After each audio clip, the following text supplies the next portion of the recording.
James was the kind of guy nobody noticed. He showed up, did his job, and went home. He wasn't the loudest in the room.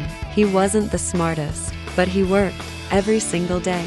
His co-workers in the office had their own way of doing things. Some made sure everyone knew when they finished a task. Some talked big about their ideas but never followed through. Others just cruised along, doing the minimum.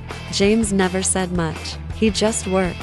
"Build up, you always stay late," Mark said one evening as he packed up. James shrugged. "Got stuff to finish." Mark chuckled. "Man, nobody cares. Just do what you need to and go home." James nodded, but didn't stop typing. He wasn't working for attention. He wasn't working to prove anything to anyone.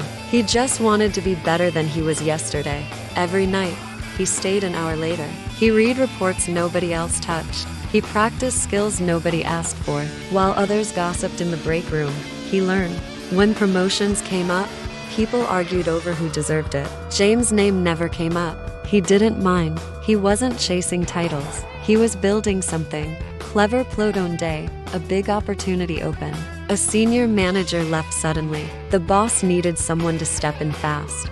People expected the usual names to be considered: Mark, Sarah, maybe even Alan. They had been at the company for years, always making their presence known. Then the email came. James was promoted. The office was silent. People looked at each other. Mark frowned. "James? Since when was he in the running?" Sarah shook her head. "I don't get it. What does he even do?" The boss called James in.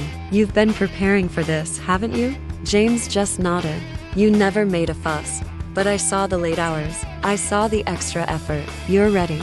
James didn't celebrate loudly. He just went back to work. A few weeks later, Mark asked, "How did you pull that off?" James looked up. "I just worked." Mark laughed. "Guess I should have done that too." James smiled but didn't say anything. Some lessons are better learned in silence.